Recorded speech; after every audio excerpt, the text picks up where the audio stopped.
We'll do it live. Okay. We'll do it live. Fuck it. Do it live. I'll write it and we'll do it live. Fucking thing sucks. Hello, peasants. How are you guys doing today? Sunday Peasant Chat. We're talking Tesla Semi. We'll talk about the video that I released yesterday with the 800 horsepower ESS poll. I thought that was one of those impromptu things that just happens, and it ended up working out really nicely. And then we'll talk peasant stuff. I definitely want to kind of chime in on the Tesla Semi stuff, because I don't think people realize how utterly badass that Semi is. I know you over-the-road truck drivers are going to hate it. This is not an over-the-road truck. This is meant for companies that have specific delivery routes and that are less than 500 miles. And this thing with 82,000 pounds drove 500 miles, and they have a video of the complete trip. I thought it was very cool, and hopefully help you guys understand that what you think you know about electric cars is probably less than an eighth of what is actually true. Let's say hi to the people. Before that, we're going to say hi to the sponsors and thank the sponsors that make the show possible. That's right, the sponsors. We got PMAS, Nick James up in Michigan, Nick at PMAS, making probably the best cold air intakes, the most repeatable cold air intakes. It's not just about the housing size, it's how the math samples the air, the turns, the in, the out, everything really matters. PMAS. 2 Auto Solutions. Right now, Rami Zaidan owns the top 5 fast cars in the half-mile event at Fast or Nothing. He is there right now at Fast or Nothing, and 5 of his cars are in the top 5. Unbelievable. Good for the V8 class. The Parts Farm, thepartsfarm.com. You know, I've thought about hitting them up for parts for the GT500 that need a little refreshing.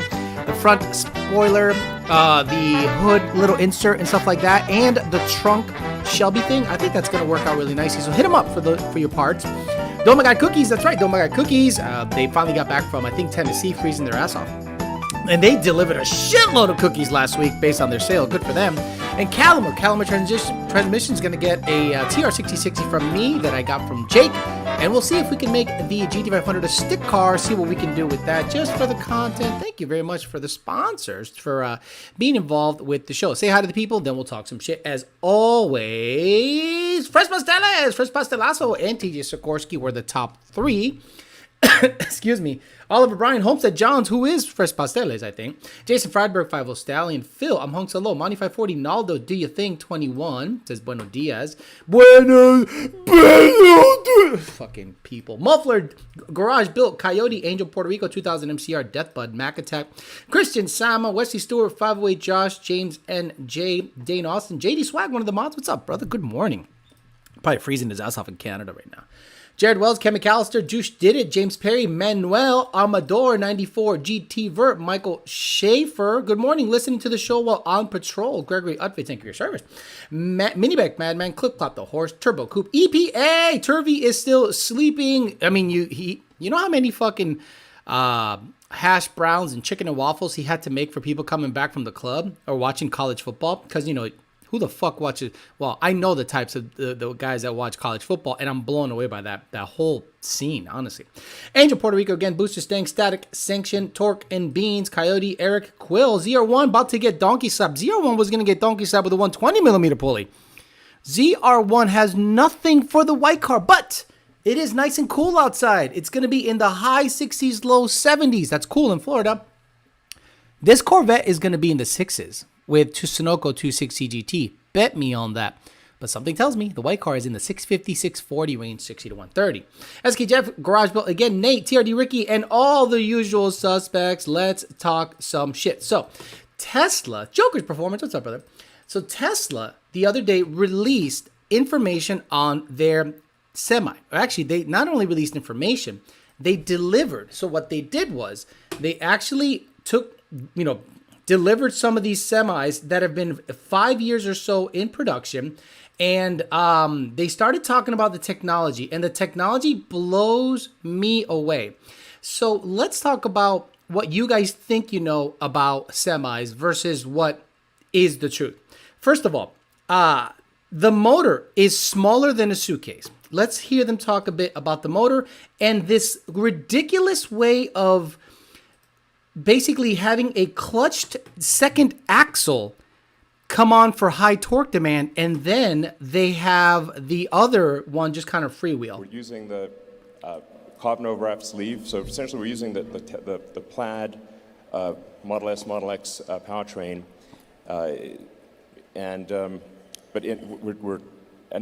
actually enabling the. So, because he's a little long-winded, this drive is always connected. This is the front axle, meaning the front at the rear there's two, and this is the one closest to the cab. This one is always connected all the time. This is the highway drive unit. This is the one that's always on. This is the motor. It is no bigger than a suitcase, and it is more powerful than a diesel motor. Again, this little motor is no bigger than a regular sized suitcase, and it produces more torque and horsepower than any diesel motor that is commercially available in semis. I need you guys to really understand what that means and wrap your head around that. So this guy's always on, but when this thing has to, let's say, leave a dock, accelerate quickly, well, these other two motors that are equally as powerful come on via that clutched system. And it is seamless, meaning you don't hear a ka-thunk, they come on, and ka-thunk, they come off. It is clutched and seamless. Two of the drive units to actually disconnect so that they're not free spinning. So the efficiency is actually much greater in cruise. Yeah, this is really unique. I mean, we're going with a tri-motor system. One of them is constantly engaged, so that's for maximum efficiency. You're getting on a highway, that's doing the bulk of the work, and it's operating at the peak efficiency point of the entire drivetrain. And then the other two units are for torque and acceleration. So when the driver needs it to get their job done, whether that's getting out of a loading dock or it's on the road, they need to pass somebody, you're tackling a grade, you have the torque and power to do it. And the cool thing is that these are clutched automatically, so no driver input needed, but it's also seamless. So the highway efficiency unit is cruising along doing its thing, and if the driver puts their foot to the floor, the torque unit spin up, clutch engages, and takes over, and it does all of that before we've maxed out the torque on the efficiency unit, so it's completely smooth. There's no turbo lag or jerkiness or anything like that. No driver input needed. It's smooth both in terms of acceleration and deceleration for regen. It's really cool happening all behind the scenes. Okay, now you're going to start saying some real dumb shit at the next thing. Going up a hill, this thing will donkey stomp anything that has a 53-foot trailer behind it. And you're going to go, well, what about going downhill? Well, let's talk regenerative braking. When these semis go downhill, they charge the battery. That's right. The regenerative braking system, think of it as a little generator on the wheels, and when you're letting off, it causes them to, let's say, recharge the battery. Imagine not having to use the brake going down a hill in a semi. Imagine making diesel while you're decelerating. Imagine at the bottom of the hill, your brakes are cold. For the truck drivers out there that understand what the fuck I'm saying, imagine going down a very steep hill after going up it and not having to use your brakes and actually making fuel as you do it. Check this out. A normal car, not like driving a truck. It's just that you're moving 82,000 pounds. Yeah. Yeah. So any highway grade you come across, you can tackle at speed. Yeah. There's no compromise. No slowdown. Nope. And the other beauty is that you've got all this power going up, but you also have it going down. And what that means is you've got regenerative braking. So rather than using a Jake brake or engine braking like a diesel truck does, where you have to worry about hitting your shifts. If you miss a gear, you're onto your brakes and potentially in a runaway situation. You don't have to worry about any of that. There's no shifting, no nothing. And so the regen recaptures all that energy as you're going down these grades. But on top of it, it also is a safer system for not just the driver, but everybody on the road, because there's no gear to miss. But yeah. So imagine truck drivers, that's enough because you guys are probably not understanding what's happening, because I definitely understand my audience. Standard trip. You probably don't even understand what the words are, what they're even saying is revolutionary, and you have no idea how super badass it is. So let's just say you have gone on a hill and you see these runaway truck ramps. Well, what are runaway truck ramps for? Well, it's for when your brakes are cooked and you can't slow the truck down and you take one of these ramps and end up in the gravel. Imagine you'd never, ever have to use that. Guys, there is no negative. There is no negative. And I understand you guys want to hate electric vehicles. I understand you hate it. This is game changing for people like Coca-Cola, Pepsi, Frito-Lay, Budweiser, people that have predetermined routes on their fleet. Now let's talk about the charging. They are going to have to invest, Tesla and the company, into their charging infrastructure. Now, a lot of you guys have said some stuff about, well, what about when you charge all of these at the same time? It's gonna fuck up the grid. Well, if you understand how this works, they have a thing called a battery. Basically, let's just call it a battery pack. When you capture electricity, you can store it. And these things have a megawatt charger. So what happens is it draws from that storage first. It does not stress out the electrical grid. Again, I'm going to say it 15 times because you guys are really fucking stupid. It does not stress out the electrical grid at all. Let's give you guys a real easy way of thinking about it. Let's say water. You open your faucet and water streams out. And you're like, well, this is coming from somewhere. This is coming from a water processing or purifying plant. And they have a finite amount of water that you can get. But let's say you at your house have a tank, a 300-gallon tank, and it draws from it. And it slowly, over time, refills to its original cap. That's exactly what these chargers are doing. What happens is let's say Frito-Lay has a 15 distribution plants or whatever, and they're all within 500 miles of each other, or they say they have a truck, go to like a supermarket, do the route thing, just like Publix trucks. Publix trucks aren't over-the-road trucks. They have a day cab, meaning they don't have a sleeper. Okay, you literally get in it, you deliver your goods for the whole day, you drive it back, and you probably still have 100 or so miles or 30% charge left. You plug in the mega charger overnight or for your shift, and it's drawing off of the mega packs that have been storing the electricity, and you draw it off of that, and you can recharge up to 80% in 30 minutes. 30 minutes. A truck charging 30 minutes up to 80 to 85%. So before you say anything at the next car meet, before you talk with your family over Christmas how much you hate electric stuff, please go do your research before you sound really fucking dumb and come across someone that really knows their shit about electric motors. Again, I'm not saying that mandates are good. What I'm saying is the technology is ridiculous. Let's give you another example. From 1930 to, let's say, 1970, how did the internal combustion engine change? Tell me, how did the internal combustion engine change? Not really much. We went from a Ford Flathead to a V8, straight sixes, but basically the combustion event was similar. Intake, compression, explodes, out the tailpipe, right? Carburetor or mechanical fuel injection. Yep, very simple. Then in the 80s, turbo cars started showing up. The Japanese started messing with turbo stuff. The US started messing with turbo stuff. And the horsepower revolution exploded late 90s, early 2000s when this technology started becoming brand new. All of a sudden, we went to composite intakes, high compression, variable cam timing, multiple valves instead of four valve.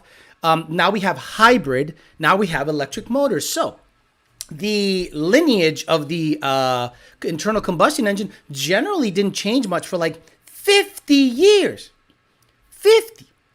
And we are now on year 10 of electric stuff. And now you have a 500-mile range on a truck that weighs 80 to 100,000 pounds truck drivers, you and I both know this is a good thing. Over the road, completely different, where you have to actually drive 8 hours, sleep, refill, shit, shower, then get back on the road. This is a day cab. This is a truck that just makes regular routes like Publix, like Frito-Lay, like Budweiser. That's who it's meant for, and that's probably the bulk of the fleet that's out there. I guarantee it. So I think it's a great thing, and I hope this technology bleeds down. Now, in that same video, Elon did say the Mega Charger will be available for the Cybertruck.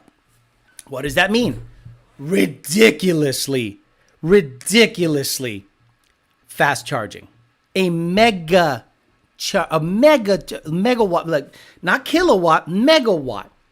So if you have, let's say, 100 kilowatt battery from let's say a Tesla, it won't take more than 30 to 40 minutes to charge up to 80%. There's calculators out there. The guys that care, the guys that love technology, the guys that like progression and evolution, will look it up, get educated on it, and you will understand what this means. Everybody else that has an LS Swap Fox body, I'm not talking to you. Let's talk shit. Let's talk to the poor people and go from there. Maintenance costs will probably be cut in half. I dig that. How's it cost new versus diesel truck? According to, I don't know how much they are, but they seem to be semi-affordable because they've been developing this for fucking 5 years. And go watch the semi-launch video. The tests that they made this truck go through are some of the hardest tests you'll ever see out there. Sub-freezing temperatures, super hot. This thing accelerates like a car. He goes, it doesn't make sense how fast this truck is. I just want to see a 500-mile range in the half-ton truck EV game. Pretty badass for semi-trucks. Good morning. Day cab will do well with it, but don't think the tech is there for over the road. Again, you are in year 10. We are in year 10, and we are so far ahead of what internal combustion engine was around the same time. We're going backwards with internal combustion engines. Like, imagine you had zero input from the government, zero input for miles per gallon, zero input for anything, and manufacturers were allowed to do whatever the fuck they wanted. Whatever the fuck they wanted. Yup, we're going to make an 8-liter Coyote, makes 1,500 horse, gets 2 miles a gallon. They could do whatever. Imagine they are unencumbered and do whatever the fuck they want. It would be astronomical.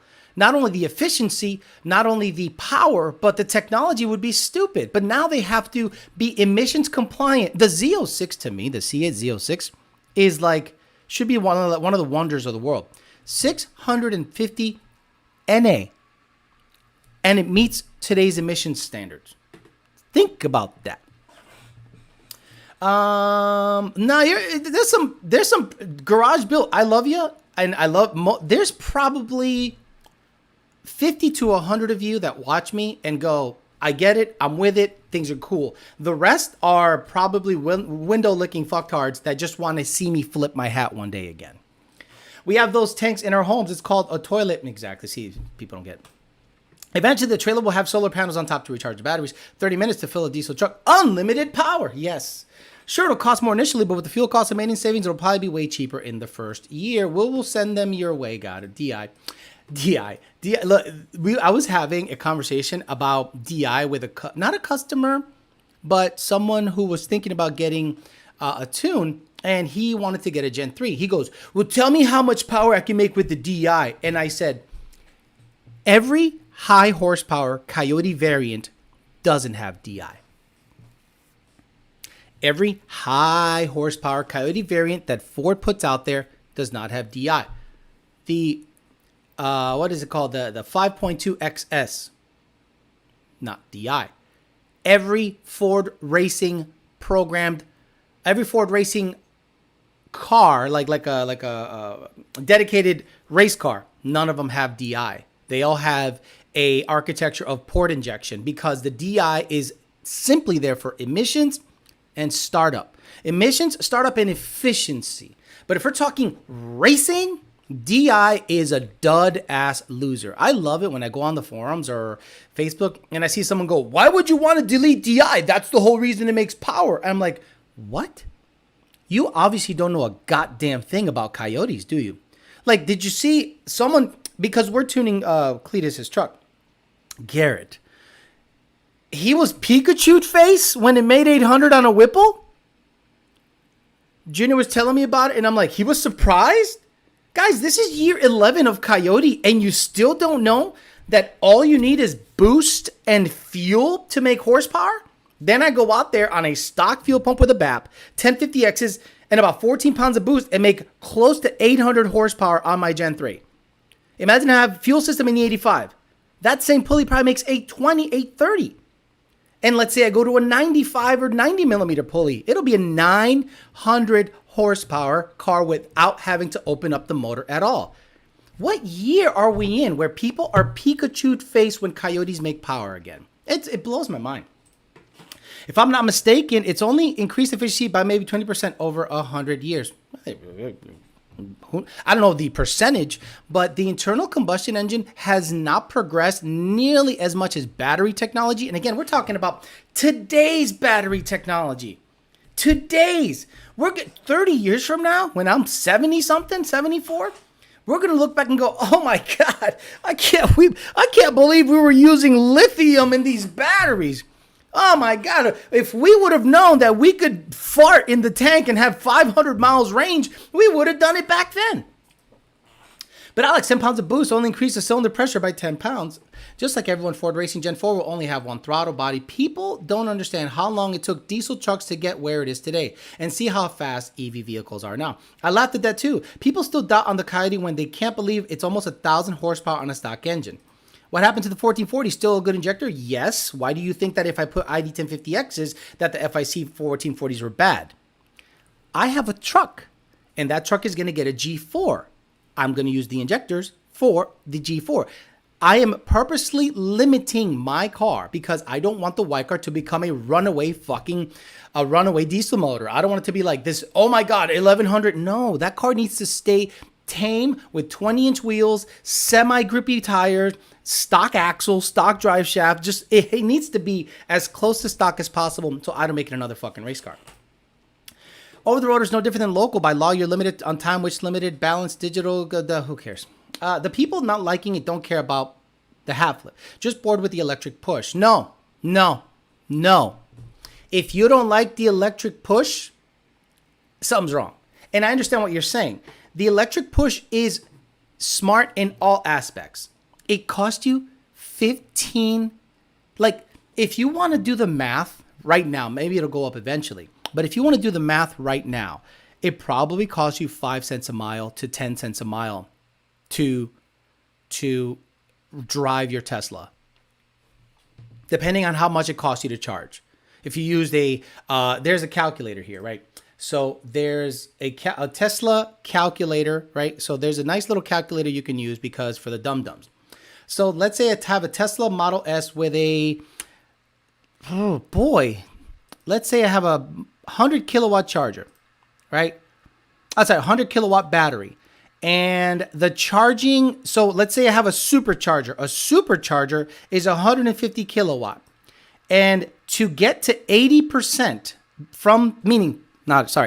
80% charge. So that means 0 to 80% is 80%. But let's say 20 to 80% is 60, right? So you go from 20 to 80, that's 60%. It takes 0.4 hours on a Model S. So if you're driving home and you just want to have, if you're at 20% battery and you want to get up to 80% battery with a supercharger, it takes that. But if you have, let's say, a home charger, which is, let me see, it gives you, so a supercharger at home wall connector, 11.5 kilowatts. So let's go 11.5 kilowatts. And you let's say you go home and your car is at 20% and you want to charge all the way to 100. So that means that's 80%.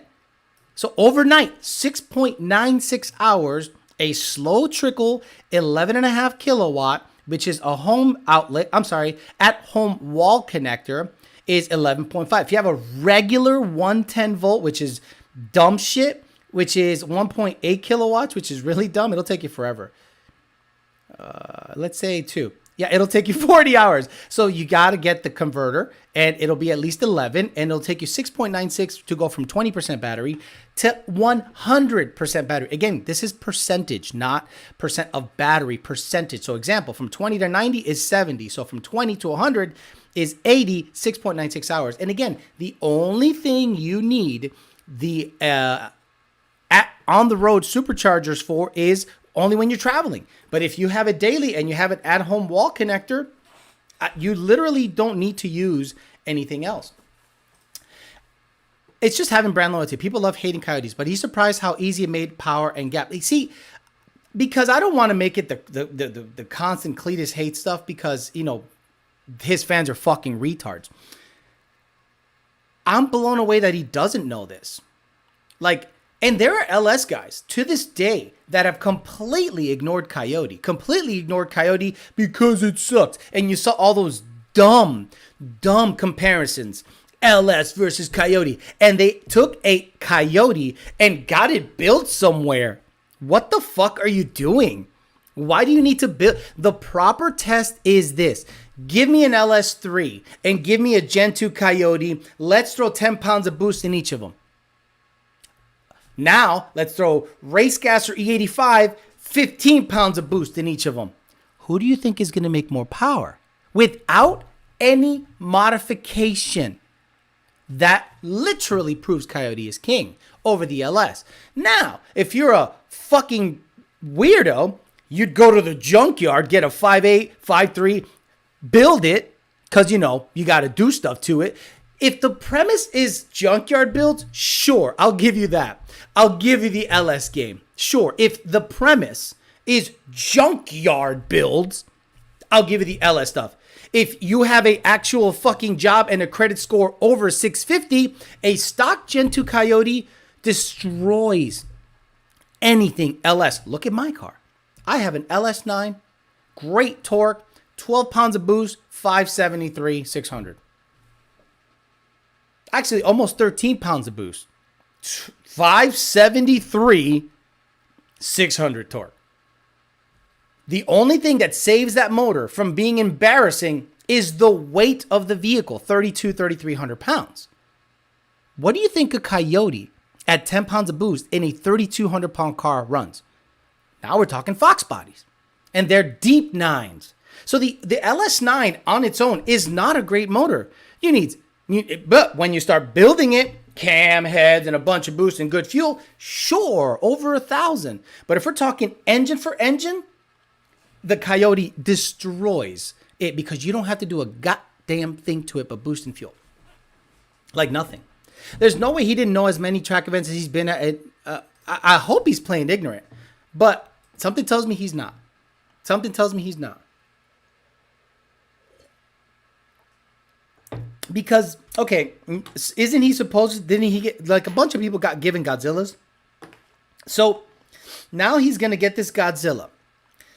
And he's going to probably, if he's smart, which is debatable, he's going to go, well, if a Coyote made this much on 14 PSI, what's the Godzilla going to make on 14 PSI?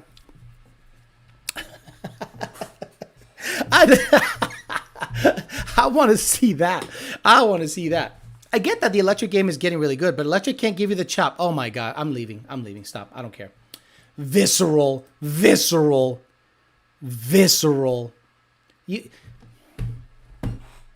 Hey, 4i82.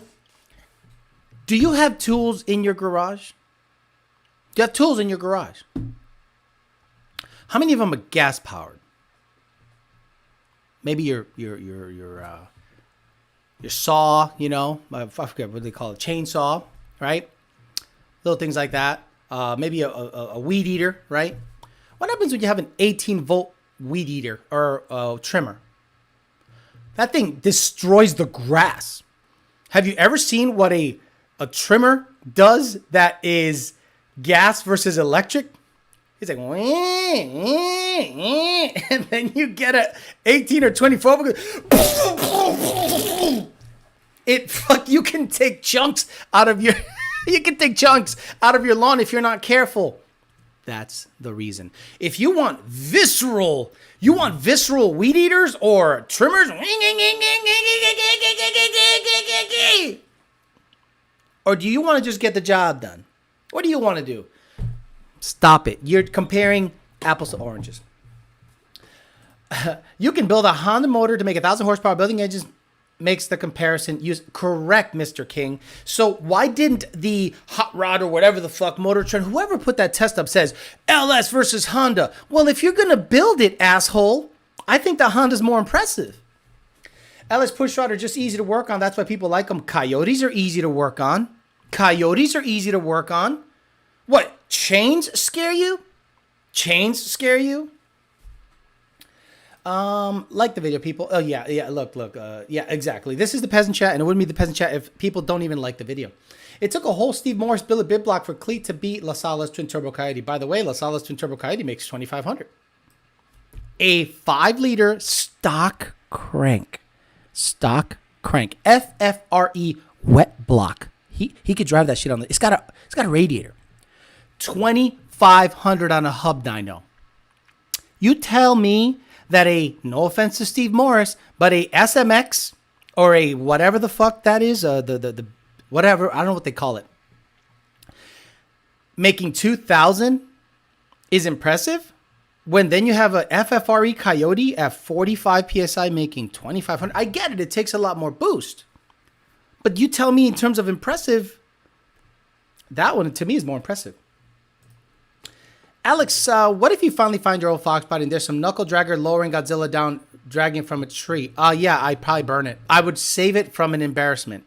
It's like when in The Walking Dead, someone gets their arm bit, you just stab them in the fucking head, right? You're like, nah, you're dead. I'm not going to chop your arm off because I'm not going to let you go out like that. I'm just going to stab you in the head. Because apparently stabbing people in the head on The Walking Dead is like stabbing a watermelon. I'm like, there's a skull there. It's not that easy. So, if I found somebody lowering from a tree a Godzilla into my old notch, I would throw a grenade under it. Thoughts on the Z06 drag race, the R8, and the 993. So it's a better comparison to fuck with Porsche. Well, look, and that video is produced so well that it's not even funny. The Haggerty people just do a killer job with their editing and their everything. So they went out there and put a Corvette versus a Porsche versus a R8. Now, the drag race was just beautifully shot. They do a good job. So the Z06 destroyed everything, as it should, because it's rear engine. Actually, they're all rear engine, rear drive. So it's a very comparable race. A full class above its weight. Okay, here we go. Never have the same weight. The Corvette weighs. Okay, there we go. Too much. There we go.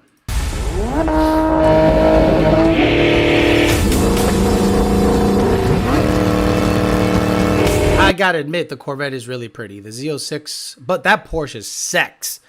But then when you see them race, you go, oh, yeah, the Corvette looks really good.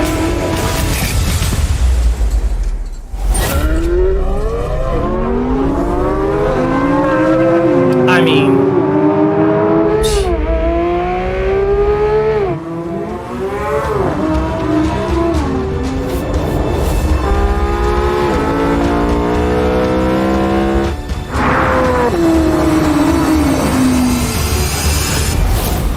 you need to stop it. So if you're playing that game, like which is better, the Porsche or the Z06 or the R8, it's really difficult to go against the Z06. Now, I can't wait to see what the ZR1 is going to do. Now, obviously, I am not in that game. I am not. This is millionaire stuff, like $100,000+ or high-end YouTuber stuff. $100,000+ cars that just gap and go up against Porsches. You have to really have a lot of fucking money to fucking, play in that sandbox. And I don't have it. My Corvette was 10 years old, and the Viper I'm going to probably buy is going to be probably 10 years old too. By the time it's all said and done in about a year or two, I'd love to have a GTS or GTC Viper in my garage but I got to get a house first. So it's cool. They did a great job on the C8Z. Wonder if the Z engine will suffer the same reliability issues as the 350. There is no sealed motor LSLT stuff that can run with my car here in Phoenix. The couple vets are faster, are built. Correct. Doesn't 10R. And if you thought there was a rivalry between LS and Coyote, then you think there's a rivalry between a hammer and a nail. There is no rivalry, okay? People start saying more chains than brains. I know you're a knuckle dragging idiot. I know you're a knuckle dragging idiot. The percentage of people that buy an LS based vehicle are not gonna do cams and heads. They just want to throw a Pro Charger or a Whipple or a Magnuson on it and hope it makes power. Then you buy a Coyote and you throw a fuel system in a Coyote and you can run 9s, 8s. If you get really after it, meaning start removing weight and make it very race oriented, Corey Grayley is a perfect example of that. A stock bottom end, stock motor, he just put head studs in it, just put head studs in it and boost, and it lives for years in the 880 range all the time. All the time. So, and he's not a small guy, he's a big dude, and the car is heavy. So I'm like, if you were to want to go fast and do the minimum amount of work on the car, that's the metric. That's how you measure stuff. That's how you measure the motor is better. How is the motor better if you immediately have to start tearing into it to make it better? It doesn't make any sense. So when I saw that test, the Coyote versus the LS, and they sent the motors out to get built, I go, whoa!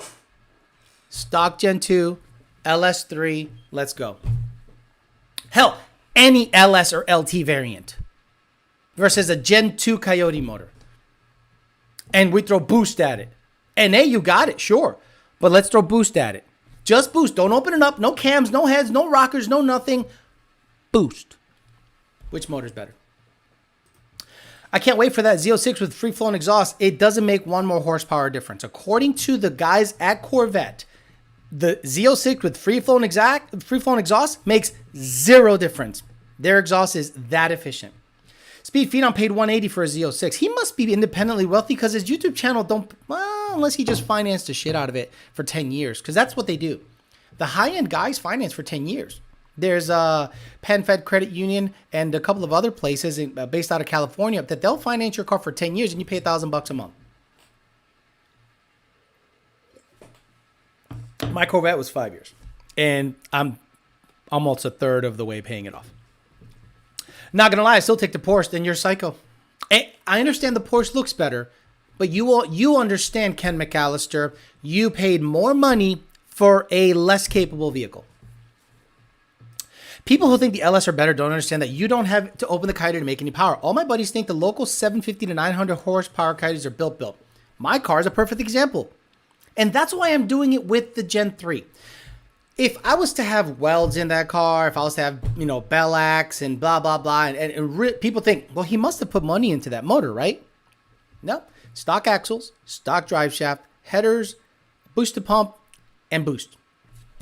Now, if I put a fuel system in it, I would still keep it on 260 GT to see what the limits are, just to have enough fuel. I need fuel rails because the fuel rails can be a determining factor in fuel starvation. I might go out there and do a 60 to 130 with the intake back on so that it doesn't make that much boost, to see if the 60 to 130 is adequate, but not before looking at logs. I'm not going to blow my car up for clout. But the people that think a 900 horsepower Coyote has been touched at all are smoking that good shit. 900 horsepower Coyotes is just boost and fuel. Nothing else. Again, Chevy guys, Hellcats make great. Again, Hellcats are great cars to compare to Coyotes. I think a better comparison to motor is Hellcat to Coyote stuff. Because Hellcat stuff, you just boost it and fuel and it makes power. That's exactly how you should treat a Coyote, boost and fuel. They always build the Coyote with the completely wrong parts, but again, these videos are sponsored right. Comp Cam Stage 3 cams. And I went, where did they put the cams? Meaning, if you have comp cams on a car and you park them in the wrong spot and you lock them out, it ain't gonna make shit for power. It's all about volumetric efficiency of a 4-valve engine. That is marvelous. The love for LS also comes because you can shove it into any swap. If Coyote was the same size, Coyote would be in every swap. Coyote is in every swap. F100s, Broncos, Fox bodies, Lincolns, Fairlanes, Fairmonts. Coyotes are in everything. Now, if you're talking FD shit, JDM shit, 240 shit, the fuck out of my channel. C8Z makes 600 to the tire and passes emissions and other regular bullshit. Chevy and Mopar use displacement to make more power. I raced a ZL1 in my header E Gen 2 car, and he wasn't able to come back around until after 90 miles an hour from a dig. The LS guys always complain that changing OPGs in the Coyotes is opening the motor. I have stock OPGs. So use that example. I have stock oil pump gears. My car's motor is 100% bone stock. The only thing that's the intake has never been out of it. Actually, because I bought a new long block, technically, yes, the intake came out of it to put from the old one to the new one. But cams, OPGs, chains, everything 100% as it came from Ford. If I make 900 in it, what are they going to say then? What if, I don't think I'm going to make 900 in it. Maybe the G3X with a 95 millimeter pulley or 90 millimeter pulley on the 85 will make it. But if I make 900 rear wheel horsepower in my white car, what are Chevy guys going to say then? We know you can make 1,000. But a lot of people say, well, it's got oil pump gears. I'm not installing oil pump gears in my shit. I'm not touching the oil pump gears in that thing. Craig sounds like an LS guy.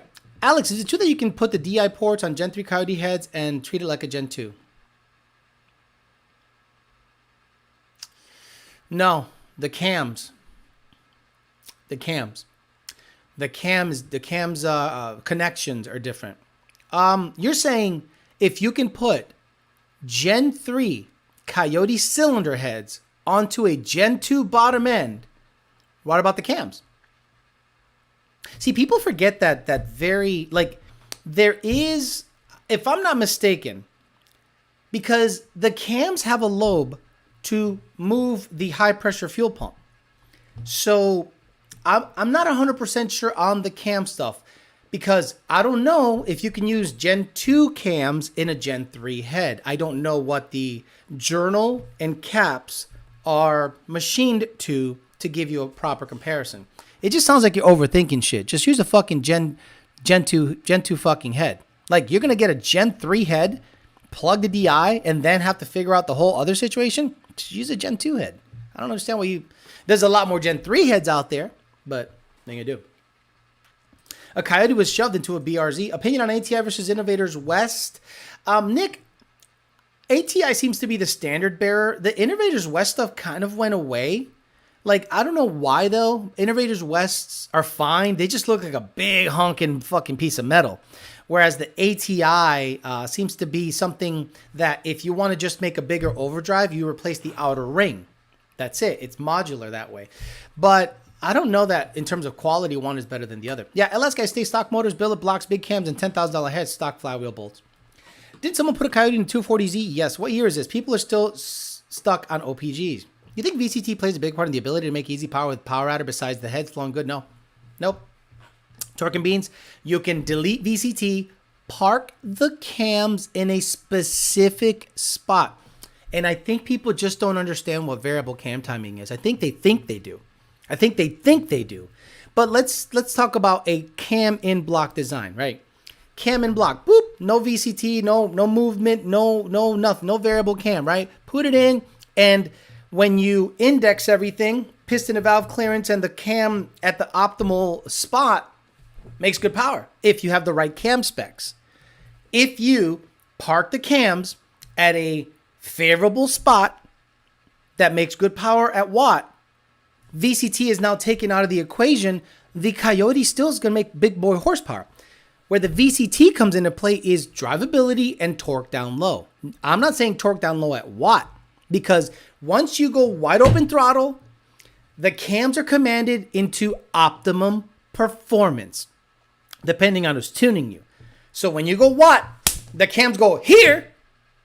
Let's say you know, the cams are doing this all the time. You're driving around town, and the phasers are moving the cams at an optimal area to be able to meet the torque needs, emissions needs, and everything, right? And then you floor it. The cams go boop to a commanded OP spot. You floor it, and they go boop. They don't go boop, boop, boop, boop. Now, from the RPM range, based on the phasing that you're giving it, they'll park here and then they'll start phasing slowly to an optimal range based on what's commanded in the tune. But let's say you have VCT and you slam them here. Well, it's no different than having a cam and block design where this is where your power range is going to be, and it's usually above 5,000 RPMs. But when you have phasing, they'll move, and when you go optimal performance, boom, and then based on RPM sweeps, they'll probably phase depending on what your intake angle is and your exhaust angle is commanded in the tune. But usually after about 5,000 or 6,000 RPM, you can park them at a certain spot, and it's going to make similar power all the way up top. You want to push 7th as far out as possible. Correct. VCT helps with regular driving around, makes it tolerable to get ice cream. Exactly. See, Garage Build really knows some stuff. I like him. The cam sensor on Gen 2 are different on Gen 3. There you go. Can't use it. Gen 2 timing won't work on stock Gen 3 heads. There you go. Can you run a 15 to 17 MTD2 in a 2020 with all the corresponding parts like 15 to 17 clutch, throw bearing? I don't care if I'm losing rev match. Yes. I have many customers that have a old bend caliper stage 3, but they lose rev match. But guess what happens? You get codes for the missing sensor on a 19 and up. How do I maintain my 25 acres with electric yard tools? Here we go. Here we go. Here we go. Here we go. The same way the way you maintain your 25 acres with electric tools is when you use a Phillips screwdriver for a Allen head bolt. Different tools require different uses require different tools. Are you fucking insane? That's your example? That's your example? Well, how do I it's a fucking, people are stupid and they'll do anything to make their argument right. Well, how am I going to maintain my 25 acre property with electric tools? Oh my God, you're stupid. The same way you can remove an Allen head bolt with a Phillips screwdriver. Different uses, different tools. Holy shit. That's what you're using as an argument against a semi? Let me ask you a question. Let's say I'm a proponent of gas and fuck electric. How am I going to take the lug nuts out of the car with my gas powered impact? It has no torque. Dumb. That's what you just did. The use does not make sense. But you want to try to win an argument. And that's what happens when I talk to people and I leave my house. They're stupid. And you go, oh, I love electric cars. I think they have a great use. Well, what about if I want to drive to California? Actually, you can do it. There's a supercharger station right on the... Well, what if I want to drive to California, Florida, and never stop? Oh, what? What if I want to drive on the moon? What about then? What the fuck are you talking about, dude? But people like this are the reason I don't leave my house. Because you have to talk to people like this. I'm like, no, I'm good. My electric weed eater lasts way longer than my gas weed eater. Just change the batteries and aren't getting enough full yard tank gas either. Right. A Whippled 18 GT, right. Imagine he has to mow his lawn, and in the middle of mowing his lawn, he has to stop and fill up. Oh shit. I have to stop and put more gas in the lawnmower. Or you can just replace the battery. Oh my God. I have a gas-powered toothbrush. Pass out every time you brush your teeth. I know you're serious when you look at the camera like that, bro. I mean, I hate humans. It's so bad to go out there and try to have a conversation with people that have half a brain. And then you realize, unfortunately, the vast majority of people are fucking dumb. And I hate to say that, but it's the truth. I'm not an optimist when it comes to people. People are generally fucking stupid. So, especially in the car game. And guys, you guys go to a car meet. Go to a car meet dressed up with a hoodie on and just listen. Just go to Cars and Coffee right now. There's a Cars and Coffee happening right now in West Palm Beach. Just go there and listen. You will hear some of the dumbest shit you've ever heard in your life, like ever. And then you go, okay, maybe they don't know much about cars. Okay, then shut up. Like, if you don't know, listen and get well informed.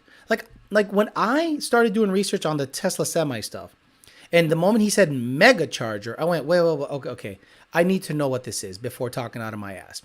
What is kilowatt hours versus a 100 kilowatt charger versus a this? Okay, 115 kilowatt charger. How much? Okay, cool. So then I looked it up, and then I'm like, okay, a Tesla Plaid has a 100 kilowatt battery. How long does it take to charge at a 115 kilowatt charger station? Oh, 80 minutes. Okay, what about a mega charger, which is 1,000 times than a kilowatt?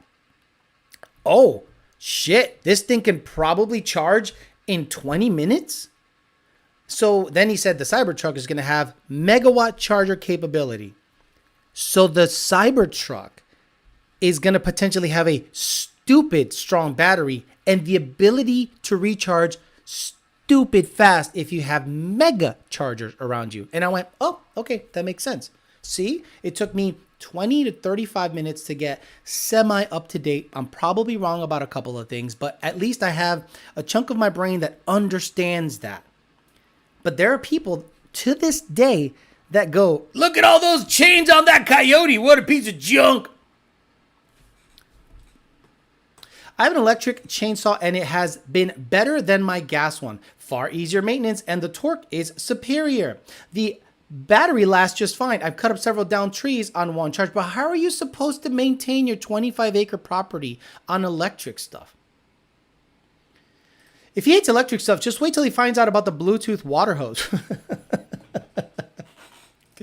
I never stand by my car at meets because people ask such dumb questions. Always ask how much the car makes, and they don't believe me when I say it hasn't seen a dyno. But how do you tune it? Right. How do you tune it? So what do people think a dyno is? What do people... Okay, so a lot of you out there have talked to people. I don't. What do you think people that don't know what a dyno is does? What do you think it does? It's literally a road that doesn't move. Right? It's a road that doesn't move. You sample RPM. The drum does math and goes, well, engine RPM at this, gear is this, horsepower is about this. The road does the exact same thing, except you don't get a power output back. But let's say you have a laptop and you go, what? Let's say you have infinite road available. And you go, let me do a fourth gear hit, 3,500 to 7,500. Woo! Come to a stop, look the data over, go, all right, let me move the cams here, let me move the cams there, let me add timing here, let me touch up fueling there, let me go up there. And let's say you have a draggy, right? Or something that you're measuring time with. Or even better, a quarter-mile track. Let's say you have a quarter-mile track and you go out there, data log it, come back to the pits, bam, bam, bam, bam, go out, do it again, bam, bam, bam, bam. What do people think a dyno is? What do they think a dyno is? And my favorite is when people go to a dyno and they're like, okay, are you going to remote in? I'm like, remote in to do what? What am I going to do in remoting in on the dyno? Well, do you have TeamViewer? I'm like, why do I need TeamViewer?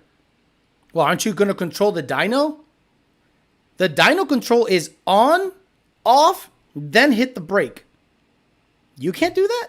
And you can't data log for me? Start, stop?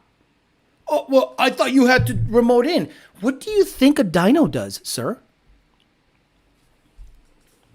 I love my electric leaf blower. I don't have to clean the carb after it sits up. I have no oil to change, no smell. I can blow my entire driveway with one battery.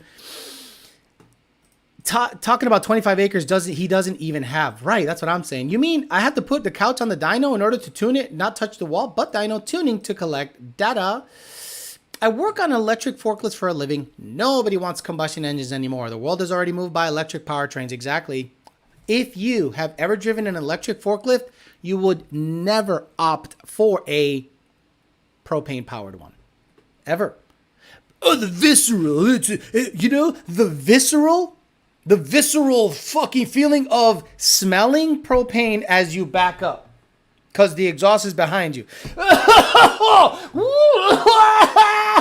And then what do you have to do to get that forklift hydraulics up to a certain RPM so the forks should go up higher? You have to rev it.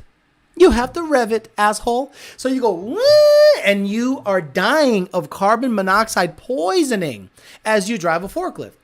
That's propane powered. But then you have a fucking electric forklift. And it, bitch lasts 8 hours. I started skipping meets and race nights because all of a sudden everyone knows secrets. No one knows building motors. A dyno is literally a sample measurement tool. A lie detector test for cars. Right. Hey, Alex, can you remote into my dyno? And I'm like, for what? Well, aren't you going to control the car? I'm like, no, you're there. Okay, customer, car's on the dyno? Yep, get out of the car. Wait, what? Get out of the car. Oh, yeah, okay. Now I'm going to tune it. Well, how's he going to accelerate? How am I going to accelerate? Well, how's he going to let off the gas if he hears something weird? How am I going to do that? Well, I don't know. Okay, I'll get out of the car.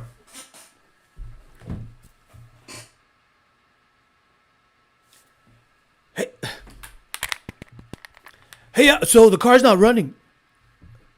Right. Oh, I'm fucking stupid. Yeah. Get in it. Go watt. Record it. Stop the dyno. Send me the data log. Ah, shit. This motherfucker, man. You know, I don't like the way he talks to me. I'm going to go to someone else. Stupid. You made $7.95 running out of fuel pump on Sunoco 260 GT. That's not 800. Okay, you're right. You're right. That's not 800.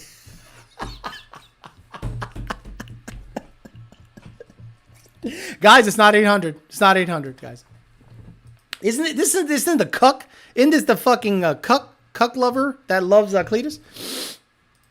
Propane forklifts are the absolute worst. Jesus, could you imagine maintaining 25 acres with a gas push mower? Electric skid steers and excavators if he's talking about maintaining his yard. Right. Alex is using Skynet now. Drive-by Wi-Fi. Don't forget don't fight technology. I bet those talking don't even own a Walkman anymore. Does running race fuel in your cats? Does running race fuel ruin your cats or O2s? No, unless it's leaded. If it's leaded, it might cause issues for sure. Can you go wireless? Your local out-of-body tuning experts, right?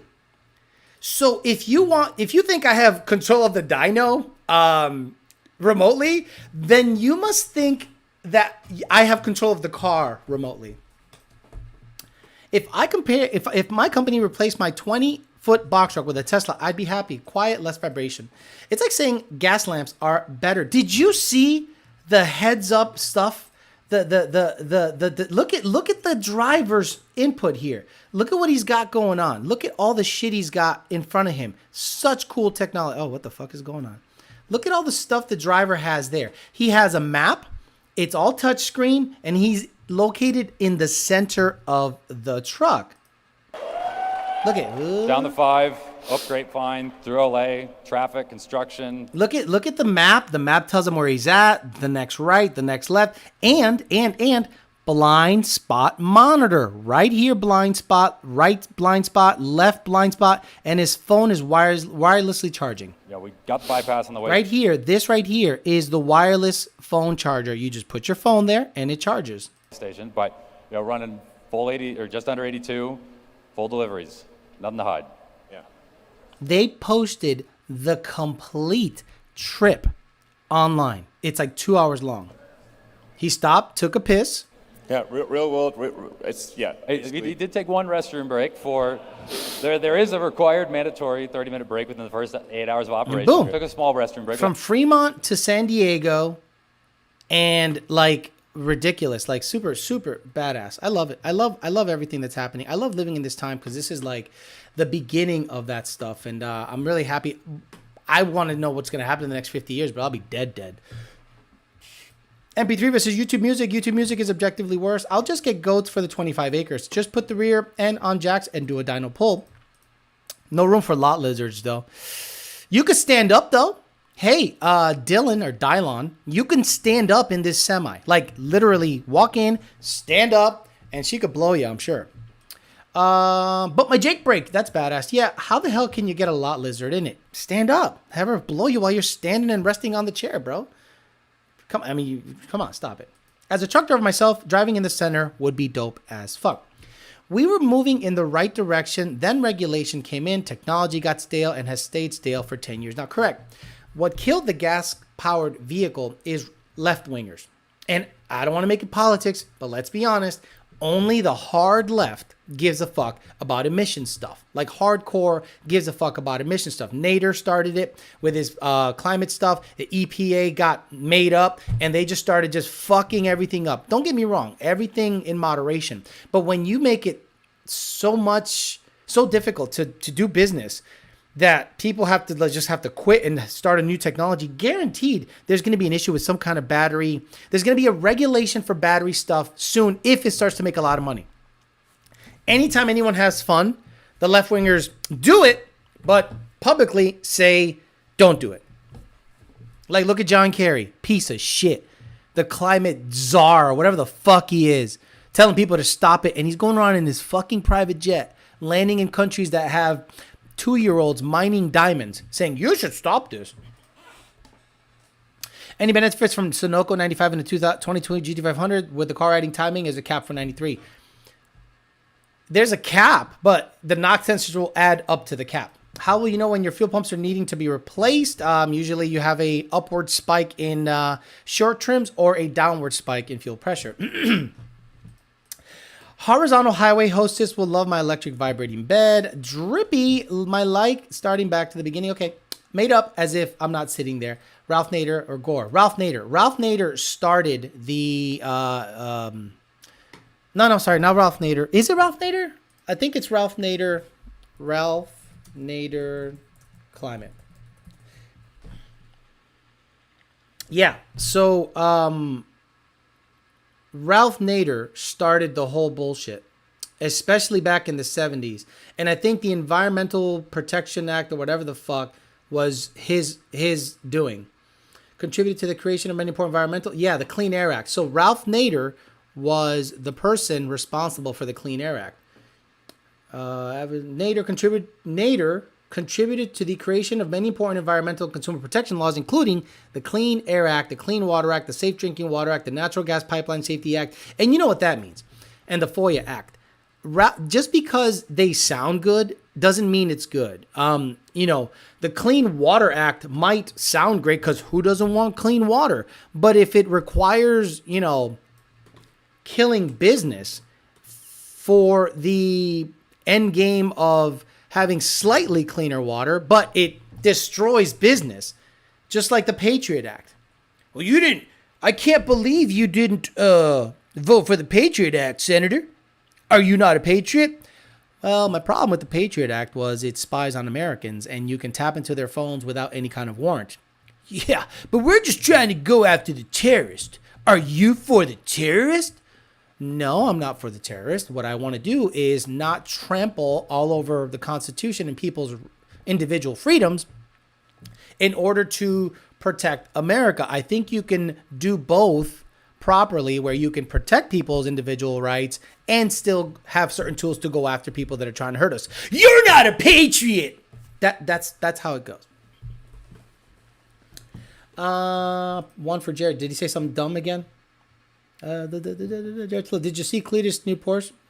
Jared, let me ask you a question. You're gay, right? Like, are you? That's okay to suck dick. It's okay. But let me ask you a question. What kind of car do you have, and what do you drive? Because it seems like you have a hard-on for someone that I fairly criticize, and I don't criticize him really. I criticize his fans mostly. But you're a homo, right? Like, and I don't mean it in a sexual orientation. What I mean is the way you act. Just because I say you're a homo doesn't mean you like men. It means you're a fucking weirdo. And I think most of his fans are like that.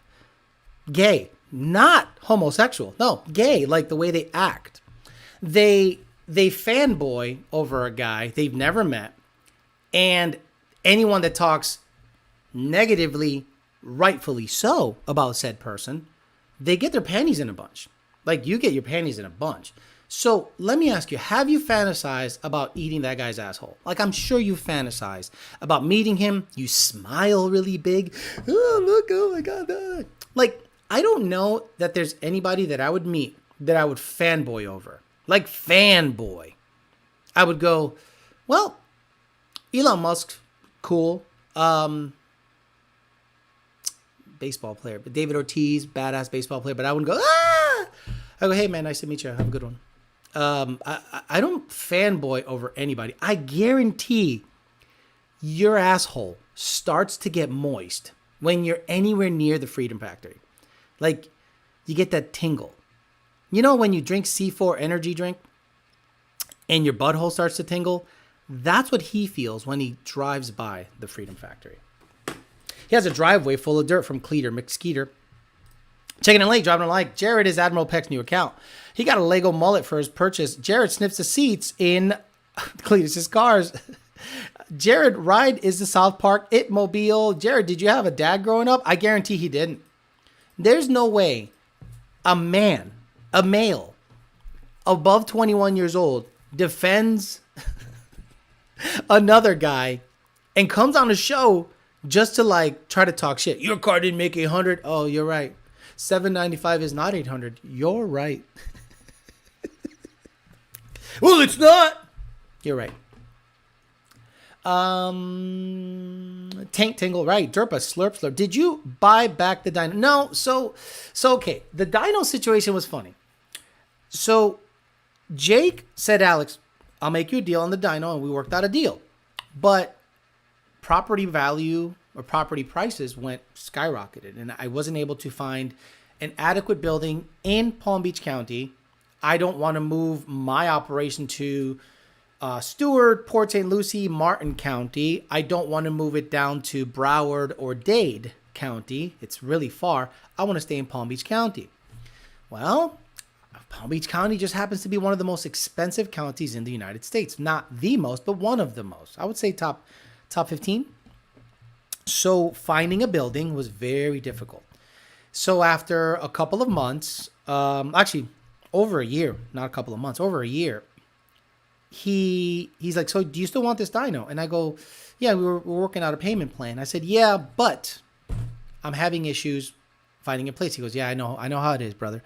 But I got someone interested on the dino. I said, well, look, if someone else is interested and they have cash now and can get it out of your hands and out of this location, sure, do it up. Not a problem.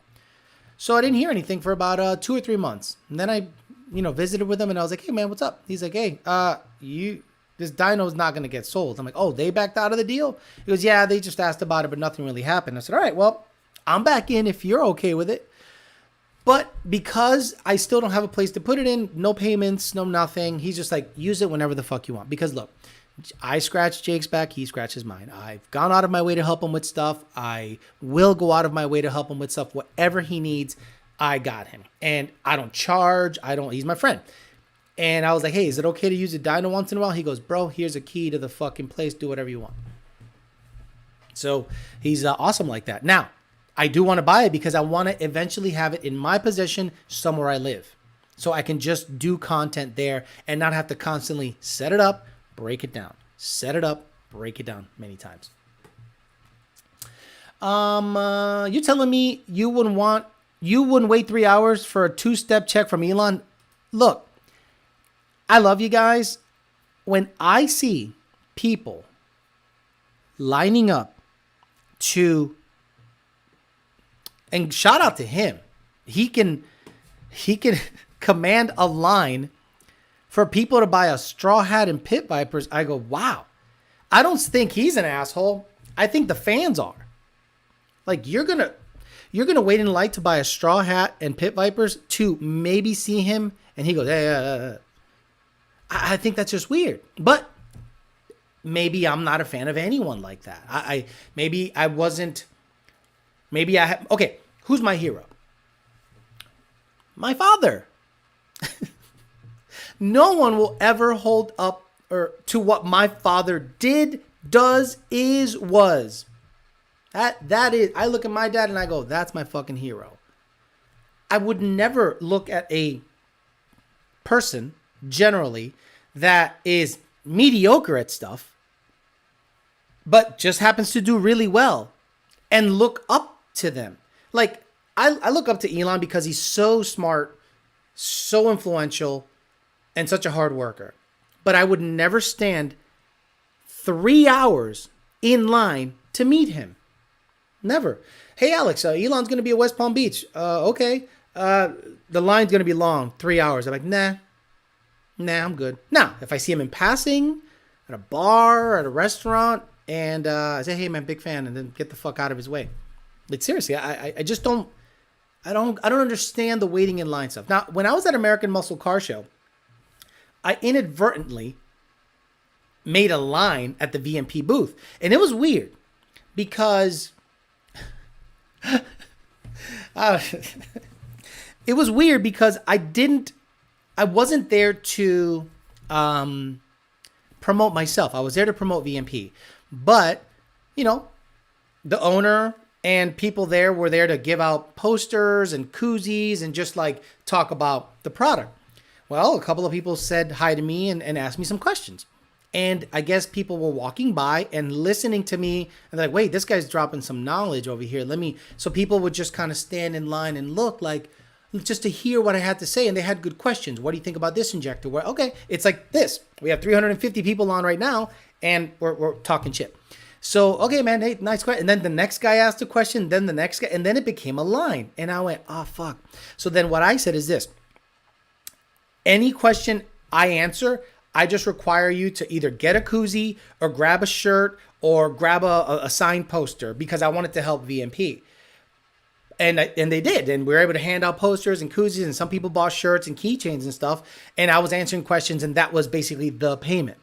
But a weird line started to be made at the American Muscle Car Show like 5-6 years ago. And I was like, uh-oh, this is a bad look because people are going to think I'm there trying to overstep my shit when I'm there to support VMP. Yeah.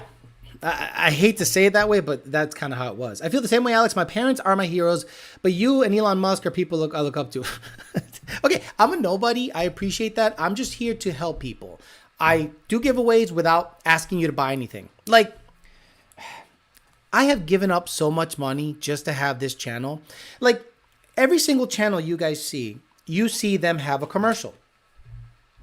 And I think it's so fucking douchey to say, what's up, brothers? How you guys doing? Before we get our channel started, I want to talk to you about someone I partnered up to that I think you guys should really check out. HelloFresh is the food company, blah, blah, blah, blah, blah, blah, blah. That's disingenuous to me. They don't have anything to do with the show. They don't give a fuck who I am. They just see that I have influence and they want to piggyback on that influence. And I would be such a cocksucker to push a product on you that doesn't care about you just because they pay me. Everyone on this right here has something to do with what we do. The cookie people give away cookies. 2Auto is a Coyote guy and a Lund Racing guy. PMAS, Calamers, Parts Farm. Everyone has something to do with the show. HelloFresh, Manscaped, Lotion. Every single one of those companies has reached out to me to do commercials. And if you want proof, I'll show you my fucking emails. Hello, we'd like to partner up with LED lights. We have LED lights. Would you review LED lights? No, fuckface, because I don't give two shits about LED lights. Fuck you. Hey, HelloFresh would like to be... Fuck your face. Do you do Coyote stuff? Suck my dick. But you guys, go out there. Not you, all of you, some of you, go out there, watch Homeboy, and I'd like to talk to you guys about the best Bluetooth devices on the planet. The best Bluetooth device on the planet, you stick it in your ears and oh my God, it's so amazing. And I think that's so fucking gay I think that's so disingenuous. I think that's so cringy that I would never do that. I have given up thousands of dollars. But I'm like, who gives a fuck about HelloFresh? Who gives a fuck about your Bluetooth device? Who gives a fuck about your China LED lights? Fuck you. If it has nothing to do with the product or the subject matter that I talk about, I want nothing to do with it. Yeah, promoting wallets. What's going on, guys? Skeedle-a-deedle-a-derp-a-derp. Today, I don't have my wallet.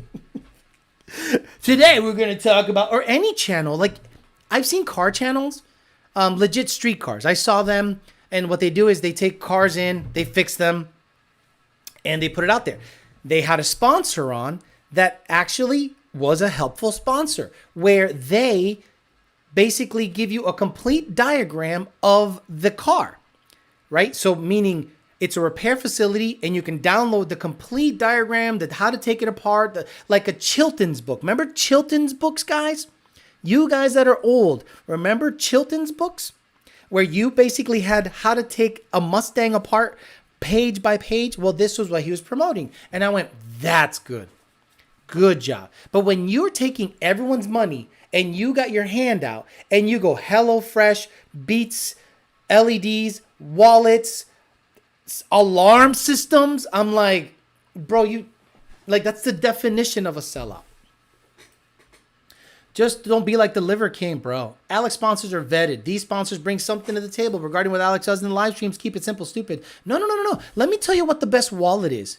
Hey, you know, guys, when I'm out there racing, I think to myself, what's the best Bluetooth, what the fuck you call them? Wireless earbuds around? And I thought to myself, really? When you're in the middle of a 2-3 shift, that's what you think, you dumb son of a bitch? Shut the fuck up. Chilton's and Haynes, Rice, right? Chilton's books were these thick ass books. And you know what we used to do? When we used to go, I don't know how to take this fucking drum brake apart. I go to AutoZone and I'd be like, hey man, let's rip that page out. Yeah. I felt like such a douchebag. I'd go and buy the book. I'm like, let me just buy the whole book. But you know how many Chilton's books I've bought that had pages missing out of it? Keeps hair right. Imagine, oh my God, that would be so good. Garage Bill Coyote. I'm gonna do it. If a hair products place reached out to me, I'm taking their money. Why? Because I'm gonna fuck with them. I'm gonna go, hey guys, hate going bald or hate the fact that your hairline's receding. Well, today we got blah blah blah hair products, and look at the difference. And I'm gonna go. And the before and after will be this. I'll go before and check out the after. I'm gonna. All right, guys. So I'm bald as shit, and this hair product is gonna revolutionize your hairline. Check this out. So what I'm gonna do is I'm gonna go ahead and put some of this on my hair, okay? And now look at the difference 5 minutes later. Oh my God. Lush. Just ridiculous. Guys, hit them up. Say YDBT for the discount code at checkout. You fucking clown motherfuckers. Fuck you. Fuck all you. With your hand out. Stupid. Stupid. The best headphones ever. I'm going to take their money and fuck with them. Hey, we reviewed what you we reviewed what you said, and it's not up to what we like. I'm like, oh, really? What would you like me to do, bitch? You want me to fucking tell people that the best headphones out there are yours? You want me to go out there and put an LED in my asshole and say it shines really bright out of my asshole? Oh, let's do it. Let's fucking do it. I'm gonna take their money. HelloFresh, and then I'm gonna have a McDonald's bag. Oh, HelloFresh sponsored this, and look what you can get from HelloFresh. It'll be Burger King and Wendy's. I'd take their fucking money. That's how you know I'm fucking with them. Oh man, this product, look at what it did. Slush. Oh boy, what the fuck? Some people style their hair like this on purpose. Take that, Elon Musk. What's the promo code? Oh my God. Oh, look at him. He woke up, finally woke up. Oh my God. I forgot you guys were doing a chat today. It's not like you do one every fucking Sunday. Oh, you know, I was making waffles at this Waffle House, and some guys started saying that I don't make these waffles well. And I fought him, and I didn't beat him up, so they fired me because everyone at Waffle House is required to have a black belt in karate. I'm ordering my Sparkle seat tomorrow and throwing my cage together.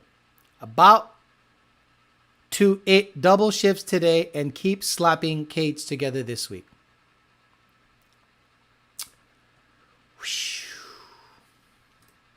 I can't wait to see. Hey, do me a favor. Take real close pictures of the welds. Oh, he finally woke up. Oh, my God. Promo code Jim Farley's Rat Alex looked like he's a gnome with the wig. Turvy sponsor is Vagisil, just like on South Park. Promo code Puro Pinche 956. I was just tuning in. Nice hair, brother. Look, this is what happens when YouTubers are disingenuous fucks and try to shove a commercial down your throat in the middle of them trying to talk to you about cars. What's going on, man? We're going to do a shop update today. But before we do that, I want to talk about a subject matter that really applies to me. Do you hate pens? Conventional pens are not the best thing to write with. Well, luckily, Sharpie comes out with these awesome pens, and they write really well. So every time I'm stroking a check for another Texas Speed motor, I use the Sharpie pens. That's right, guys. Anyway, back to the show. I'm like, what the fuck did you just do there, bro? And most of them do it. Like, I don't watch any of those channels, but I've seen enough to go, oh, like, bro, like, be a real dude, man. Like, be real. People like real. Look at what happened to Liver King. Liver King is one of those fuck faces that was already rich, and he's selling you bullshit. Constantly selling you bullshit, saying, well, the 9 ancestral tenets, I put sun on my balls, I sun my dick, I sun my asshole, and I walk and I eat raw shit. I guarantee somebody in my audience bought his supplements, right? Because what was he using as his selling point for the supplements? His body. That thing's hot as fuck. His body. So when he goes out there and he goes, I practice the 9 ancestral tenets, you look at his pecs, you look at his HGH gut, you look at his veins popping out of his shit, and you're like, I could look like that by sunning my balls and eating liver with his products? I'm in. And there are people to this day that after he admitted to taking steroids and an insane amount of steroids and human growth hormone, go, well, it doesn't matter. The supplements still work. That's the people. That's the people that are gullible, believe it regardless of the facts, and you're never going to get to them. You're never going to get to them. It's still real to me, damn it. What did Turbo? I'm learning that the hammer I used to knock the slag off the...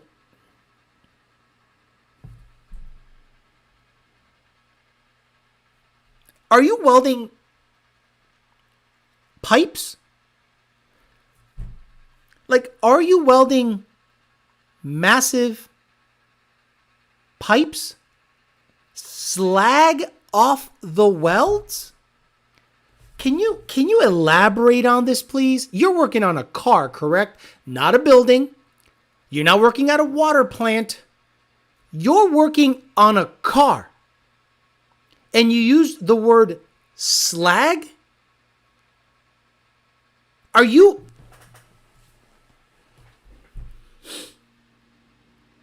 He's welding with a stick welder, guys.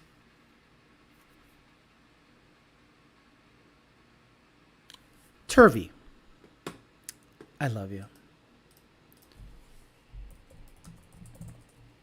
Slag. Slag is a term used when you're welding this stuff. Okay? And even then, these motherfuckers can create some art. Okay? Slag is used in this terminology.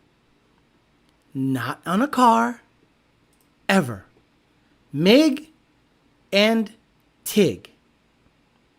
So what the fuck are you talking about? The hammer you're using to knock the slag off of the welds leaves little dots that look like porosity, and up close shots are not going to do it justice. Oh, so your welds are fisheyeing. Oh my God. He's using stick welding, guys. Like, I don't even know what to say anymore. He has to be trolling, right? Like, he has to be trolling. He goes, well, I don't want to take close-up pictures because the slag, the hammer that I